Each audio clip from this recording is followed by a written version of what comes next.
So hello and thank you for having chosen us as your diversity and inclusion team members. Today we are going um, to help you to overcome diversity and inclusion issues that you have identified within the workforce, and we will provide you with some pieces of advice and solutions. So first of all, just to contextualize a little bit, it is really important to note that organizations today need to ensure a long-term sustainability, not only for itself, but also for its stakeholders. And diversity and inclusion is a vital point when it comes to sustainability. Actually, studies have shown that companies with more diverse workforce perform better financially.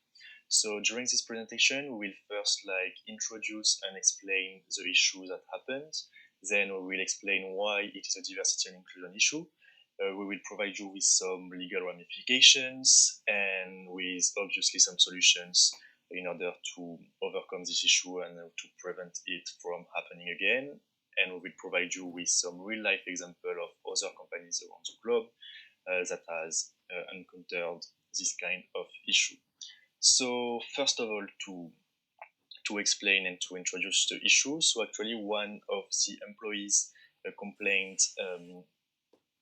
about having received unsolicited and offensive comment about its ethnicity because he's Serbian.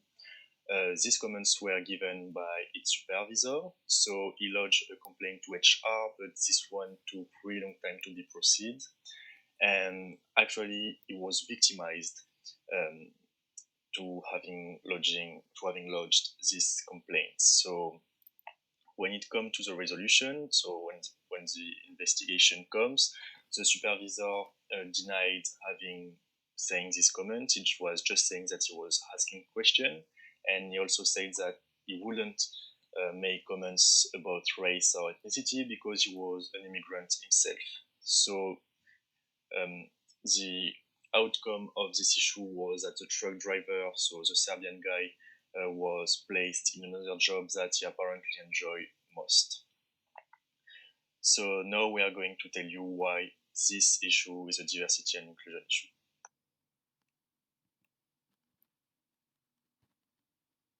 Hi, my name's Brooke, and I'm one of the team members part of the Diversity and Inclusion Consultant team, and I will be discussing why racial discrimination is an issue of diversity and inclusion.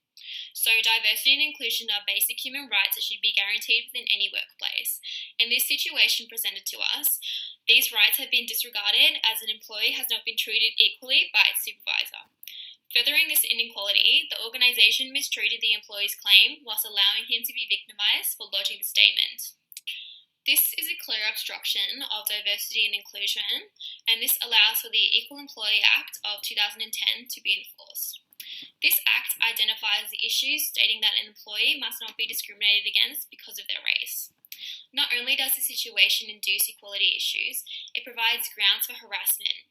Harassment occurs when one individual allows another to feel humiliated, offended, or degraded in any way. According to the Australian Human Rights Commission, harassment can include behaviours such as telling insulting jokes about particular racial groups alongside making derogatory comments or taunting someone about their race. In this case, this is precisely what the supervisor enforced upon this complaint, an insulting and derogatory comment witnessed by other employees. The actions of the supervisor are unjustifiable alongside the victimization of the employee for voicing his complaint within the organisation. This type of harassment can lead to the employee having increased levels of stress, fear, judgment when entering a workplace. In theory, a workplace is an environment endorsing inclusion and diverse culture. It is here all employees and employers can enjoy their time without the fear of judgment due to their cultural backgrounds and any other defining differences. Unfortunately, within this case, the right of inclusion and diversity were overlooked for this complaint. So now I will be passing it on to Cailin to discuss the legal ramifications of this issue.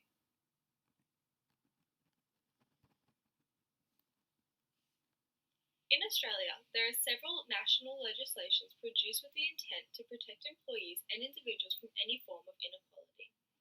Segregating to state law, each state and territory within Australia have their own version of discrimination and harassment laws, generally overlapping with national laws.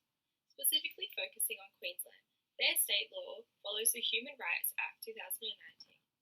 Although relatively new, this act claims to protect and promote human rights, build a culture within Queensland's public sector that respects and promotes human rights, and assist in promoting a dialogue surrounding the nature, meaning, and scope of human rights.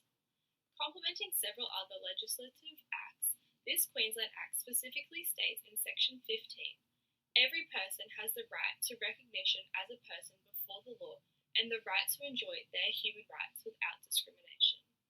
Every person is entitled to equal and effective protection against discrimination. Furthering, Section 17 states that a person must not be tortured or treated in a way that is cruel, inhumane, or degrading. Moving nationally, one legislative document that encompasses several acts is the Australian Human Rights Commission 1986. This document incorporates the Age Discrimination Act 2004, the Disability Discrimination Act 1992, the Racial Discrimination Act 1975, alongside the Sex Discrimination Act of 1984. Collectively, these acts identify and ensure that all employees of every nationality, ability, and gender have the right to be treated equally, alongside having equal opportunities within a working environment. Furthermore, citing these acts, it makes it illegal for employers to treat their employees unfairly and or discriminate against them based upon their race, colour, descent, ethnic origin, or immigration status. All employers have an obligation to prevent all forms of discrimination and harassment within their workplace. Thus, within Australia, there are financial penalties for employers if they are found to be discriminating against their employee based upon the grounds of racial or ethnic backgrounds. Abiding by the Fair Work Act 2009, there are a number of remedies and penalties for adverse action on discriminatory grounds. The maximum ramification is a $66,000 fine for breach of diversity and inclusion towards the company, and a further $13,320 fine towards the individual causing the inclusion breach. If a complainant wishes to lodge an unlawful discrimination file with the Australian Human Rights Commission, and it is found that an individual or individuals are hindering, obstructing, or interfering with this attempt, a fine of up to $2,100 can be issued. Legally, there are clearly many grounds to which inclusion and diversity are seen to be included within both state and national Australian law, fostering heavy penalties if found to be guilty of performing any of the illegal actions.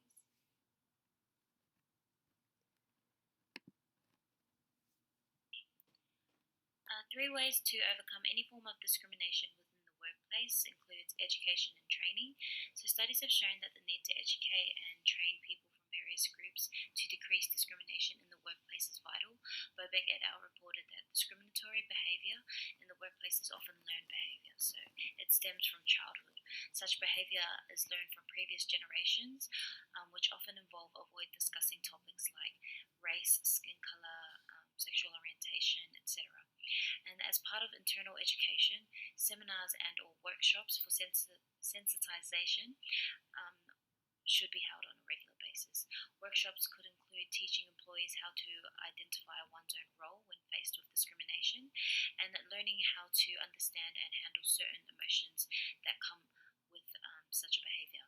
Additionally, employees could learn to identify whether unequal behaviour is based on aspects like race, sexual orientation, skin colour, ethnicity, or if it's based on the person itself. The second way to overcome any form of discrimination within the workplace is diligent selection process, and this often involves good decision-making skills. So when hiring employees, employers consider if the applicant would be a good fit and add morale within the team. Oda et al. Points out that characteristics such as low anger trait, high emotional stability, and high self-control in a person provides a good basis for less discrimination within the workplace. Again, individuals with said attributes usually boost a more healthy, civil, and safe working environment. And additionally, employees can self-select who they would like to work for. So this is a positive cycle that preserves a sustainable climate of diversity. And the third one is leaders displaying positive behaviors. So this kind of behavior that leaders demonstrate or portray within the workplace often improves team behavior and reduces acts of discrimination in the workplace. Taylor and Patty reported that leaders who demonstrate ethical behavior inspires employees to emulate these values in the workplace too. Programs such as leadership development and ethical training could be helpful to enhance effectiveness and commitment of leaders and therefore transmit high quality treatment among teams. Also, refresher programs could be put in place too to help leaders continually support positive behavior in the workplace, therefore make sure that discriminatory acts are reduced.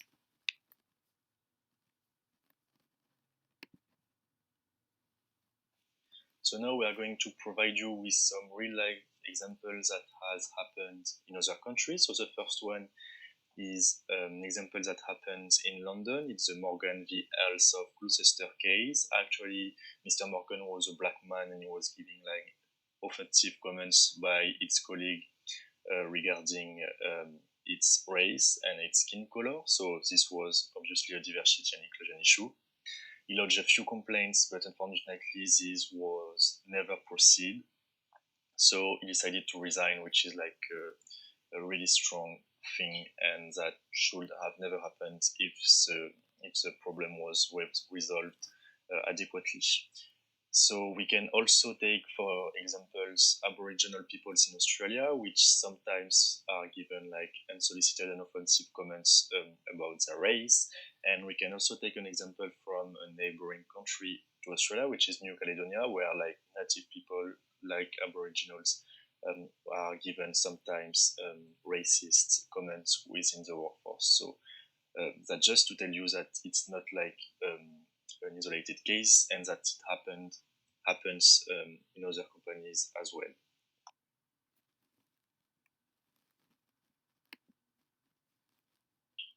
So just to recap, discrimination in any form should never be tolerated within the workplace. Every person has the right to recognition as a person and entitled to effective and equal protection against discrimination. There are severe penalties for those individuals that do and companies that do breach inclusion and diversity, and the strategies to help overcome discrimination within the workplace include 1. Education and training, 2. Effective selection process, and 3. Leadership development and ethical training programs for leaders. Thank you for your attention.